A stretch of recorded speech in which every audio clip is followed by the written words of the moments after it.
인생을 주관하시는 하나님. 요한계시록 6장 3절에서 4절 말씀.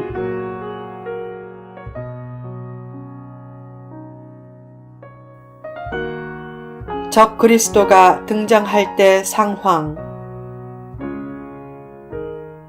요한계시록 6장부터 7인을 떼면서 차례로 나타나는 환상들은 교회시대 이후의 환란시대에 벌어질 일들이다. 어린 양 예수님이 첫째 인을 떼자 갑자기 사도 요한의 눈앞에 흰 말이 등장했고 그 흰 말을 탄 사람이 활을 가지고 있었고 면류관을 받고 나아가서 이기고 또 이기려고 했다. 이 흰 말을 탄 자는 적 그리스도를 상징하는 것으로 추정된다. 적 그리스도가 어떤 상황에서 어떤 모습으로 등장하는가? 그 상황이 데살로니가 후서 2장에 잘 나타나 있다. 데살로니가 후서가 왜 쓰였는가?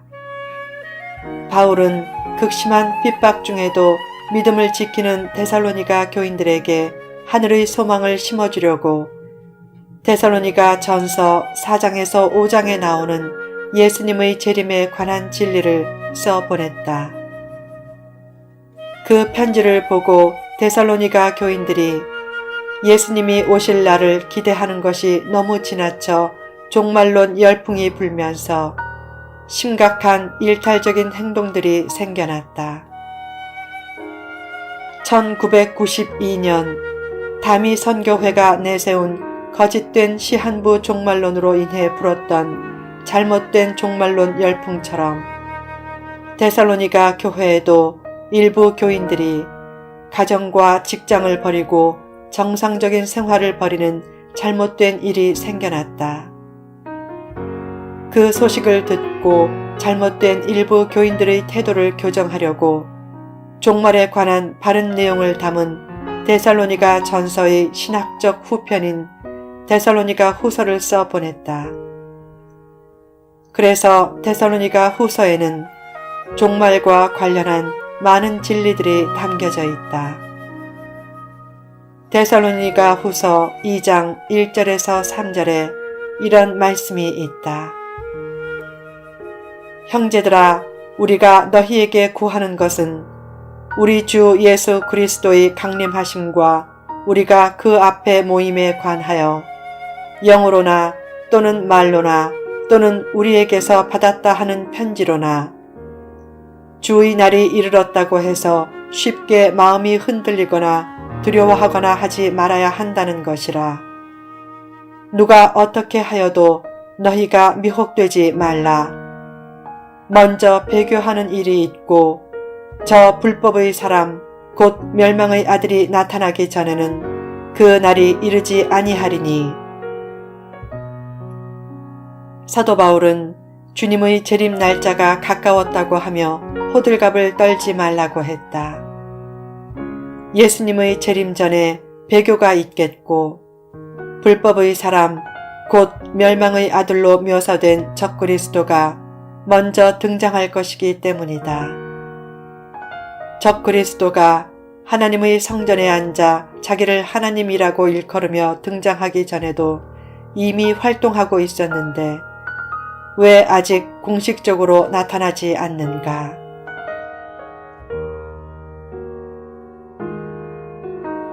악의 세력을 막는 교회. 데살로니가 후서 2장 6절에서 7절에 이런 말씀이 있다. 너희는 지금 그로 하여금 그의 때에 나타나게 하려 하여 막는 것이 있는 것을 아나니 불법의 비밀이 이미 활동하였으나 지금은 그것을 막는 자가 있어 그 중에서 옮겨질 때까지 하리라.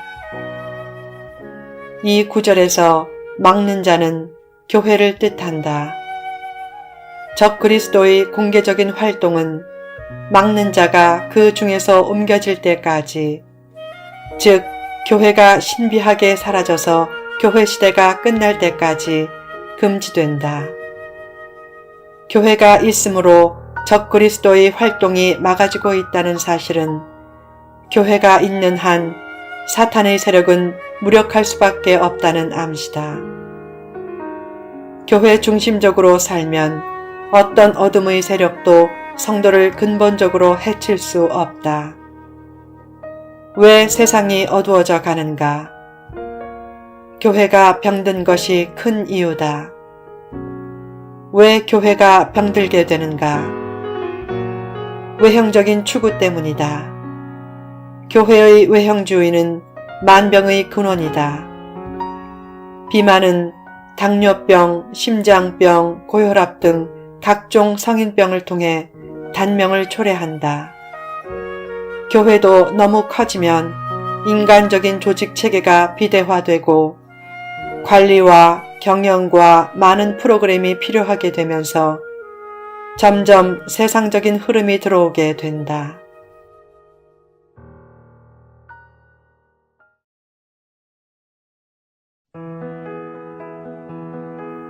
거대한 교회의 풍부한 재정은 욕심과 교만과 허영을 낳고 우상화를 촉진시킨다. 교회가 커지는 것을 목표로 삼는 세미나의 성행은 세상의 어둠을 막기보다는 오히려 세상의 어둠과 짝하게 만든다. 교회는 선교 마인드를 가지고 나눔을 힘써 실천해야 한다. 세상을 어둡게 하는 제1원인이 되는 기복적인 욕심을 극복하려면 복음적인 나눔의 실천이 필요하다. 나눔을 실천하는 선교 중심적인 교회가 많아지면 어둠의 세력은 그만큼 약해질 것이다. 결국 성경 말씀을 종합해 보면 적그리스도가 등장하는 모습은 대체로 이렇게 요약된다. 먼저 교회 시대가 어떤 방식으로든지 신비하게 끝난다. 요한계시록 3장까지는 교회 시대를 의미한다. 교회 시대가 신비하게 끝나도 이 땅에서의 생활은 예전과 특별히 다르지 않을 수 있지만 민심은 흉흉해지고 세상은 더 혼란해진다. 그때 적그리스도가 광명의 천사로 가장해 등장한 후 기적적인 능력과 카리스마로 점차 인기와 신망을 얻고 자기 세력을 확장시킨다. 인생을 주관하시는 하나님. 둘째 인이 떼어지면서 어떤 환상이 보이는가? 본문 3절에서 4절 말씀을 보라. 둘째 인을 떼실 때에 내가 들으니 둘째 생물이 말하되 오라 하니 이에 다른 붉은 말이 나오더라. 그 탄 자가 허락을 받아 땅에서 화평을 제하여 버리며 서로 죽이게 하고 또 큰 칼을 받았더라. 첫째 인을 뗄 때 등장하는 흰 말을 탄 자가 그리스도인지 아니면 적그리스도인지에 대해서는 논쟁이 많지만 둘째로 등장하는 붉은 말을 탄 자에 대한 해석은 대개 동일해서 피의 전쟁을 일으키는 자를 뜻한다. 교회 시대에 은밀하게 활동하던 적그리스도가 처음에는 기적적인 능력으로 스타로 군림하다가 결국 피의 전쟁을 일으킨다. 적그리스도는 술수를 통해 나라 간의 큰 전쟁을 일으키면서 점차 세력을 넓혀간다. 그러나 본문 4절에 나오는 허락을 받아 란 표현을 볼 때 적그리스도가 세력을 넓히지만 여전히 모든 역사를 통제하는 분은 하나님이다. 그러므로 하나님을 온전히 신뢰하면 종말이 어떤 모습으로 다가와도 걱정할 것이 없다. 하나님은 모든 역사의 주인이시며 동시에 인생의 주인이시다. 그것을 확실히 믿는다면 병과 고난과 실패가 찾아와도 기쁨과 감사를 잃지 않는다. 하나님이 능력의 손으로 여전히 나를 붙들고 계시며 인생의 주인은 오직 하나님임을 믿기 때문이다. 두려워할 분은 오직 하나님 한 분밖에 없다. 그처럼 역사를 운행하시는 하나님의 손길에서 사랑도 느껴야 하지만 경건한 두려움도 느껴야 한다. 하나님을 향한 경건한 두려움이 있으면 내적인 평안과 기쁨이 넘치게 된다. 하나님은 고난 중에도 함께 하신다. 보리는 밟히면 뿌리를 깊이 박고 봄에는 더욱 튼튼하게 자란다. 고난을 두려워하지 말고 하나님만 두려워하라. 하나님을 두려워하면 어떤 것도 두려워하지 않게 된다. 미국이 월남전에서 패퇴한 이유는 베트콩 게릴라들의 고도의 심리전으로 용기를 잃었기 때문이다. 승리는 믿음에서 오고 패배는 두려움에서 온다. 사탄의 고도의 심리전에 넘어가지 말고 오히려 사탄이 두려워하는 믿음의 성도가 되라. 역사적으로 수많은 황제와 왕과 권력자들과 부자들은 최후의 순간에 조금이라도 더 살고 싶어서 발버둥 치다가 초라하고 불행한 모습으로 죽어갔다. 반면에 하나님을 경외했던 감리교의 창시자 요한 웨슬레는 죽을 때 기뻐하며 다음과 같은 말을 3번이나 반복했다.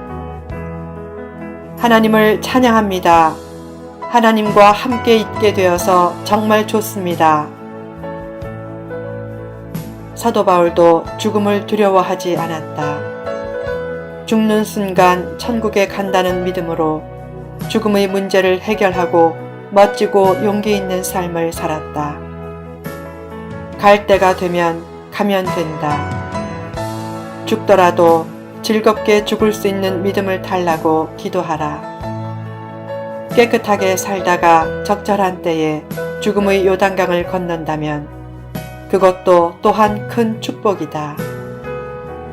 죽음의 문제를 확실히 넘어서라. 어떤 사람은 사고가 나면 어떡하나 하고 늘 걱정이 많다. 그런 모습에 대해 걱정도 팔자라고 한다. 하나님을 두려워하면 어떤 것도 두렵지 않지만 하나님을 두려워하지 않으면 모든 것이 두렵게 느껴진다. 결국 하나님을 두려워할 줄 아는 것이 최상의 성공이고 하나님을 두려워할 줄 모르는 것이 최상의 실패다. 죽음도 두려워하지 말라. 하나님이 필요하다면 필요한 만큼 살게 하실 것이다. 하나님이 하나님 되심을 믿음으로 하나님을 두려워하고 동시에 하나님이 내 아버지가 되심을 믿음으로 하나님 안에서 모든 두려움을 물리치고 담대하게 살라.